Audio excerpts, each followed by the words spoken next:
नमस्कार। आज हम बात कर रहे हैं थिंकिनेटिक की किताब स्व शिक्षा की कला और अभ्यास पर, मतलब how to self learn anything. हम कुछ सोर्सेस को देख रहे हैं। हमारा मिशन है ये समझना कि किताब के मेन आइडियाज क्या हैं, कौन सी टेक्निक्स हैं और पढ़ने वालों पर इसका क्या असर हुआ।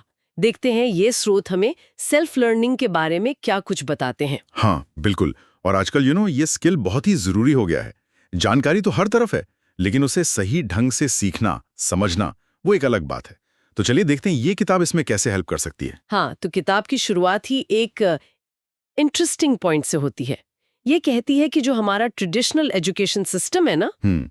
जो रटने पे ज्यादा फोकस करता है, वो कहीं ना कहीं हमारी इंडिपेंडेंट सोच और गहरी समझ को लिमिट कर सकता है। बिल्कुल। इसीलिए ये किताब सेल्फ लर्निंग, मतलब खुद से सीखने पर जोर देती है। ये बात तो है। किताब सीखने को सिर्फ इन्फॉर्मेशन जमा करना नहीं मानती। अच्छा। हाँ, बल्कि ये एक प्रोसेस है, एक यात्रा है समझ बनाने की।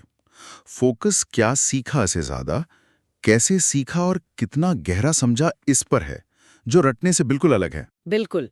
तो ये समझ बनाने के लिए किताब सबसे पहले किस चीज पे फोकस करती है? टेक्निक्स पर या कुछ और? नहीं, टेक्निक से भी पहले जोर है ग्रोथ माइंडसेट बनाने पर।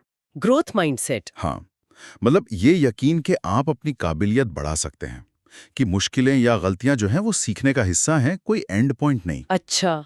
ये उस फिक्स्ड सोच से बिल्कुल उल्टा है जहां लगता है कि भाई हमारी क्षमता तो बस इतनी ही है। तो ये माइंडसेट एक तरह से नींव है जिस पर सेल्फ लर्निंग की इमारत बनेगी। बिल्कुल सही कहा। अगर कोई मानेगा ही नहीं कि वो सीख सकता है या बेहतर हो सकता है, तो फिर दुनिया की बेस्ट टेक्निक्स भी शायद काम ना करें। ये ग्रोथ माइंडसेट ही आपको नई चीजें ट्राई करने, फेलियर से न डरने और फीडबैक को पॉजिटिवली लेने के लिए तैयार करता है। ये उस डर को चैलेंज करता है जो अक्सर हमारे सिस्टम में असफलता से जुड़ा होता है। ठीक है, तो माइंडसेट वाली बात हो गई। हम्म। अब आते हैं टेक्निक्स पर। गहरी समझ के लिए फैनमैन तकनीक का जिक्र है। हाँ, मतलब किसी मुश्किल चीज को बिल्कुल आसान भाषा में समझाना। जैसे किसी बच्चे को बता रहे हो। हाँ। इसके अलावा एक्टिव पार्टिसिपेशन और सीखी हुई चीजों को अलग अलग सिचुएशन में अप्लाई करने की भी बात है।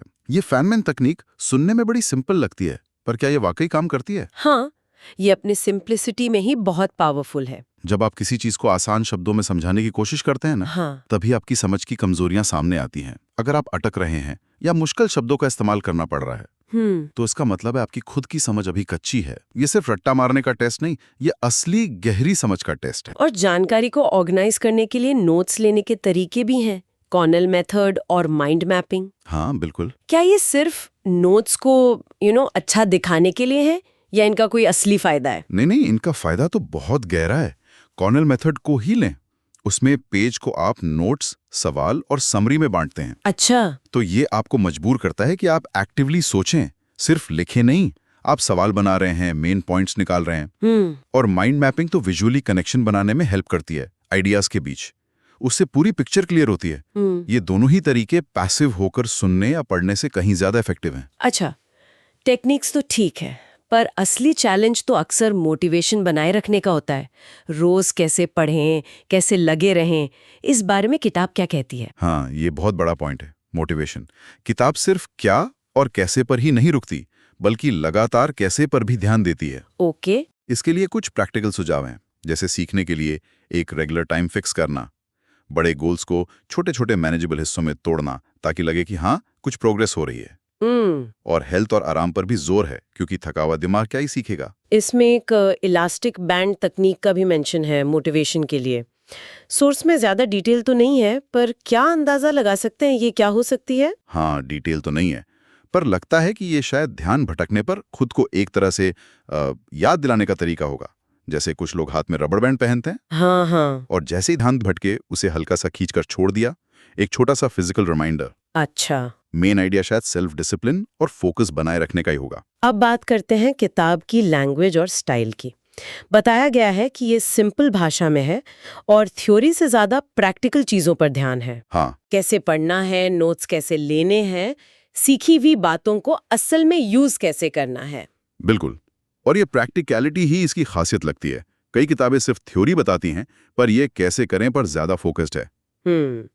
और आसान भाषा की वजह से ये उन लोगों के लिए भी अच्छी है जो शायद बहुत एकेडमिक किताबें नहीं पढ़ते या जो सेल्फ लर्निंग अभी शुरू ही कर रहे हैं। चलिए अब आते हैं सबसे इंटरेस्टिंग पार्ट पर, रीडर्स का फीडबैक। क्या लोगों को ये किताब वाकई उतनी ही प्रैक्टिकल और यूजफुल लगी? यहाँ तस्वीर थोड़ी मिली जुली सी है। हाँ, ऐसा अक्सर होता है, खासकर सेल्फ हेल्प या स्किल डेवलपमेंट वाली किताबों के साथ। हर कोई अपने एक्सपीरियंस और उम्मीदों के साथ आता है ना, तो फीडबैक भी अलग अलग होता है। सही कहा। पॉजिटिव साइड देखें तो Amazon इंडिया पर इसे 255 रेटिंग्स के साथ 4.35 स्टार्स मिले हैं, जो काफी अच्छा स्कोर है। हाँ, ये तो अच्छा है। कुछ ने इसे एंगेजिंग और इंफॉर्मेटिव भी कहा है। तो ये दिखाता है कि किताब अपने प्रैक्टिकल होने के वादे पर काफी हद तक खरी उतरती है और बहुत से लोगों को इससे वाकई कुछ फायदा महसूस हुआ है। 4.3 का एवरेज बुरा नहीं है। लेकिन जैसा हमने कहा, कहानी का दूसरा पहलू भी है। गुडरीड्स जैसी साइट्स पर कुछ क्रिटिसिज्म भी है। अच्छा, क्या कह रहे हैं लोग? मेन क्रिटिसिज्म ये है कि किताब में कुछ बहुत नया नहीं है, कि ये पहले से जो पॉपुलर कॉन्सेप्ट्स हैं, जैसे डिलिबरेट प्रैक्टिस, हाँ, यानी फोकस्ड प्रैक्टिस, बिल्कुल, या फिर फेनमैन तकनीक, उन्हीं को दोहराती है। कुछ रीडर्स ने इसे थोड़ा बेसिक कहा है। देखो, यहाँ ये सोचना जरूरी है कि क्या बेसिक होना हमेशा नेगेटिव होता है? शायद नहीं। हाँ, ये भी है। जो लोग इन आइडिया से पहली बार मिल रहे हैं, उनके लिए तो ये बहुत अच्छा स्टार्ट हो सकता है। एक जगह पर सब कुछ क्लियरली समझाया हुआ मिल जाए। सही बात है। लेकिन हाँ, जो लोग पहले से इन टॉपिक्स पर पढ़ चुके हैं, उन्हें लग सकता है कि अरे ये तो वही बात है। उन्हें शायद दोहराव महसूस हो। बिल्कुल। और रेडिट पर भी कुछ ऐसी ही बात मिली। आर इंडियन बुक्स फोरम पर किसी ने लिखा कि उन्हें ये काफी रिपीटेटिव और बोरिंग लगी। और वहाँ ये भी सुझाव था कि अगर कोई सेल्फ हेल्प बुक्स पढ़ना शुरू कर रहा है तो शायद जेम्स क्लियर की एटॉमिक हैबिट्स ज्यादा बेहतर स्टार्ट हो सकती है। ये कंपैरिजन क्या बताता है? देखो, एटॉमिक हैबिट्स आदतों पर बहुत गहराई से फोकस करती हैं, सिर्फ आदतें। हाँ। जबकि ये किताब लर्निंग की कई अलग अलग टेक्निक्स का एक ओवरव्यू देती है। तो ये दिखाता है कि रीडर ढूंढ क्या रहा है। क्या वो किसी एक चीज में मास्टर बनना चाहता है, जैसे आदतें बनाने में, या फिर उसे सीखने के पूरे प्रोसेस को समझने के लिए एक गाइड चाहिए? अच्छा। दोनों किताबों का मकसद और स्कोप अलग है एक तरह से। तो इन सब बातों को अगर मिला के देखें तो ये किताब असल में किसके लिए सबसे ज्यादा फायदेमंद हो सकती है? ऐसा लगता है कि ये किताब उन लोगों के लिए ज्यादा यूजफुल है जो सेल्फ लर्निंग की जर्नी अभी शुरू कर रहे हैं। ओके। या फिर जिन्हें अपने सीखने के तरीकों को ऑर्गेनाइज करना है। एक क्लियर प्रैक्टिकल फ्रेमवर्क चाहिए।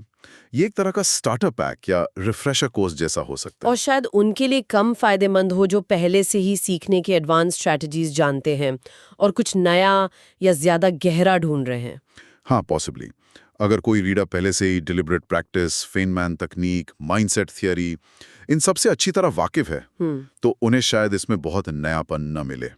नई रिसर्च या किसी टॉपिक पर ज्यादा गहराई के लिए शायद उन्हें दूसरी किताबें या सोर्सेज देखने पड़े। तो आज की चर्चा का सार ये है कि स्व शिक्षा की कला और अभ्यास जो है वो growth mindset, active learning, effective notes और मोटिवेशन जैसे ज़रूरी पहलुओं को एक सिंपल और प्रैक्टिकल तरीके से सामने रखती है। हाँ, बिल्कुल। और हमने ये भी समझा कि इसका फीडबैक मिक्स्ड क्यों है। ये बहुत कुछ रीडर के अपने नॉलेज और एक्सपेक्टेशन पर डिपेंड करता है। जो एक के लिए बेसिक है, वो दूसरे के लिए अरे वाह, ये तो काम की बात है। इस पूरी बातचीत से एक सवाल मेरे मन में आ रहा है कि सीखने की सबसे असरदार, सबसे इफेक्टिव तकनीक आखिर है क्या? कोई नई फैंसी सी तकनीक जो आजकल बहुत चल रही है, या फिर कोई पुरानी जानी पहचानी शायद थोड़ी बेसिक लगने वाली तकनीक जिसे हम डिसिप्लिन के साथ लगातार यूज करते हैं? ये बहुत गहरा सवाल है, सोचने वाला। क्या इफेक्टिवनेस नई चीज में है या लगातार करने में? अक्सर हम नई नई टेक्निक्स के पीछे भागते हैं, लेकिन शायद असली जादू वो किसी एक या दो चुनी हुई टेक्निक्स को लगातार लगन से इस्तेमाल करने में है।